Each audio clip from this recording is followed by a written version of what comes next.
There is power in a story, and we all have a story. Our stories, if told, can inspire, encourage, and motivate. Hi, I am Rhonda, and welcome to the Book of Lives. Hi, everyone. I am Rhonda, and welcome to the Book of Lives. Today, we're going to be chatting with three talented individuals, Chris, Christine, and Afifa. And these three young people came together to produce a book to promote eco-consciousness. All right, so welcome, guys. We're going to talk about the book. Where did the idea to create the book come from? Afifa, you want to answer that? Sure. So thank you so much, Rhonda, for having us. The idea for the book. So I'm a member of the Ghana Youth and Environment Network, and the idea actually came from our group. So one of our members. Well, first, before I must say that we are three persons here, but there are three other persons on the team.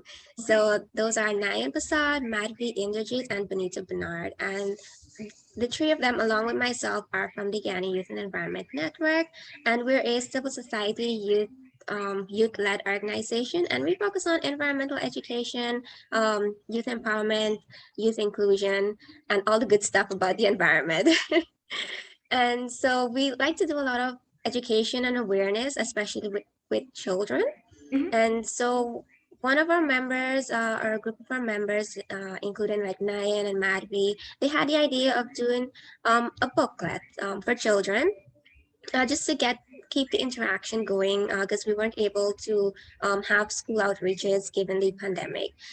And yeah, as we do with GYN, we sort of reach out to the larger membership, try to put a team together to really bring the project forward. And we had a first meeting with Christine as well from the Breadfoot Collective, and then we got Chris on board a little later on. But we all were trying to decide how we want this book or booklet to go. And we wanted it to be something lasting, because at first we were thinking maybe an activity book, something to test children's knowledge. But then we were like, they're going to use this one time, they're going to put it away. And we wanted it to stay with them. We wanted it to be something that they could pass on, something they could share. And we all kind of latched onto the idea of it being a storybook. And yeah, like once we had that idea, it was like, yes, this is it. We have to do this. It has to be this. And we just worked from there. Awesome. Chris, what is the name of the book? So the name of the book is The Sprouts and the Mystery of the Flood. Now, this is a personal error of mine. I always call it The Sprouts and the Mystery of the Great Flood, but it's just the flood. So yeah, that's the name of the book. We worked on it with Afifa from GYN and Christine from the Breadfruit Collective. And I illustrated it because I art, that's a thing that I do, quite quirky. So yeah. Okay, so Chris, what is the book about? Tell us a bit about the story. So the book is called The Sprouts and the Mystery of the Flood, and it's about four kids, youth, right? Four kids who go on a bit of an adventure to discover why flooding is occurring in their village. I think the setting is a part of a rural community in Essequibo. That's where we took inspiration from. And of course, it was inspired by quite a string of intense flooding that Guyana has had. And we wanted to do something centric around that and help. So without giving too many spoilers, because I still want you all to read the book. So the four kids, I gave a general overview. They go on an adventure to find out the solution to flooding in their community. Along the way, they go on this crazy adventure on a helicopter. Whoops, I said it. They go on a helicopter ride trying to save one of the characters in the book. Her name is Auntie Sue. Basically, they've been trying to convince Auntie Sue that flooding is something that humans could be responsible, and global warming is occurring. So those are some of the themes of the book. I don't want to give away too much That's because I okay. still want people to read it. But yeah, it's actually a very fun, interesting adventure. There's a lot of information about flooding, and we wanted to create it centric to Guyana. So you'll find some small innuendos in there about, wait, innuendos, is that the right word? I think it is, yeah. References, Um, perhaps? yes, references. So to Guyanese culture, we wanted it to be quite centric to Guyana. There is use of Creole in there. There's kind of a stigma against Creolese that, oh, it's a language that not educated people use. So we wanted to break that. Listen, that's completely incorrect. I That's bust that's out my that's Creolese. commendable, Chris. That's really commendable. That's a topic Yeah, and for another time, but commendable. definitely, definitely. So it's a very well balanced book. I'm sure Christine could testify to this. It's very gender proactive, I guess, if you could say it like that. There's no imbalance of characters. It's a well balanced book, and I think I diverted from the question, but I just want to say it's a really good book. It's an adventure mystery book, and it's quite informative and educational. What was the experience like working together as a team? Christine, you want to Oh take my it? God, we Yeah. hated each other. I doubt it. Yeah, it's been an experience because all of us, I know for the on the GYN side they were familiar with each other, but for Chris and I, we haven't met the GYN members in person. So throughout this process, this was a 6 long month process, and we all the work that we completed was completely virtual, and it was intense because again we were working virtually, we were working through a pandemic, and also like each of us, we're young people, we have full-time jobs, some of us are doing like school, there's different organizations that we are a part of, so definitely it was a challenge in that sense, also understanding how people work, and communicating and having empathy and all these things were something that we learned along the way. But what I can say coming out of it, some of the things that came out, like we really enjoy working together. And I think for us here, we can honestly say like we have friendship with each other, and we actually there's plans to continue working on other projects, because one of the things that when we did our evaluation, what we said that was a good thing was all of us had an environmental background, and that was actually like a plus to the project because we wanted it to be environmentally focused, but we also understood like the intersectionality that environmental plays. So we had persons from the youth perspective, gender, the art perspective. So it was definitely an interconnected intersectional approach to the story, making it a lot of times for us, because we were so passionate about the project, I think that was the thing that drove it home and made it to that final stage. We were doing this completely voluntary, so I think because we all like had this passion for climate action and climate awareness, I think that was one of the big things that came out of it as a plus. Like we really wanted this project to be done, and so we understood that we really have to like work together and communicate to get it there. If someone wants to read the book, where can they get it? So the book is available for free. It's available on the Breadfruit Collective's website. You can download it for free. There's activities behind the book that persons can complete, especially children. Also on the website, we have a form that we are asking for reviews, especially from children. So we really love to hear what they thought about the book, things that they found interesting, anything that we completely missed. If there was a character they really like resonated with. I know GY and Chris and myself, we all are on social media, and the link to the book is also in our bio. Awesome.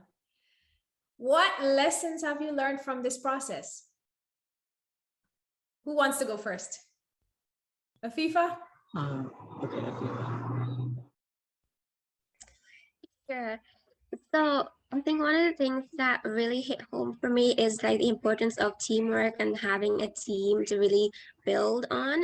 I think a lot of times going through school, we would have like these bad experiences with group work, and we really would like want to shy away from working with people. But I know, like for me, a lot of times I might have ideas, but they're all in my head, and to action them, I might be a little hesitant. I might be like, I'm not sure of this. But I think for us, like having the team and having the different perspectives from everyone, it really, really helped to make the story a lot more um a lot better, a lot more solid, a lot more conscious of everything that we can really consider to make it inspirational, encouraging, and very useful for children. Because as Christine said, we all had an environmental background, but then we had our little different experiences, our little different lived experiences, our slightly different perspectives, and that really helped us to be mindful of the text and the content that we put into the story. So I think for me, just being able to work together with this amazing group of people was like a big lesson for me in terms of working together with others going forward and just looking at partnerships from a completely different light. Very good. Who wants to go next?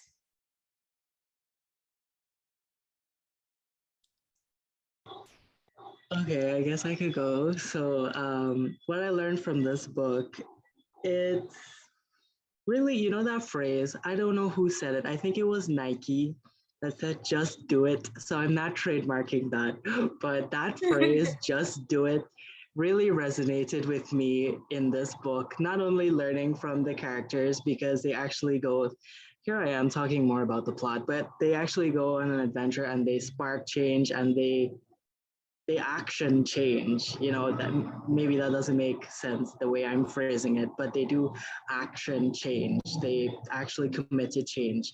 um, that inspired me to actually, you know, go after things and get it. And just working with the team in general, because this is a book illustration job that I had. And honestly, I never thought in a million years that little old me in environmental studies at UG would get the chance to illustrate a book. Like, I'm very happy. I would have never thought I would have done that. Just like, you know, just do it resonated with me so much that, you know, that was what I was telling myself when I actually got into the project. Just do it. And it's sticking with me until now. So yeah. Good. Yeah. Christine? I endorse everything that was said by FIFA and Chris. And just to add on, I would just like to say, like, going into this, we didn't know what the outcome would be. We had these ideas and we would plan and brainstorm, and, we had so many different calls and edits that we made to the book. We didn't know what the expectation was. But I think because we had this passion for the work, like, honestly, we didn't really care about publicity or getting paid for it. We just wanted something that can be useful. And I think because of that passion, because of that love for the work, we're able to see this kind of output from persons. Like, with speaking with you, never in a million years you would think that we would get the opportunity to do this. So I think that goes back to something I really believe in is, like, when you take on a project or something, like, what is the goal of it? Like, why are you doing something? Why do you have this? Why do you want to get this thing completed? And I think it goes back to genuinely caring.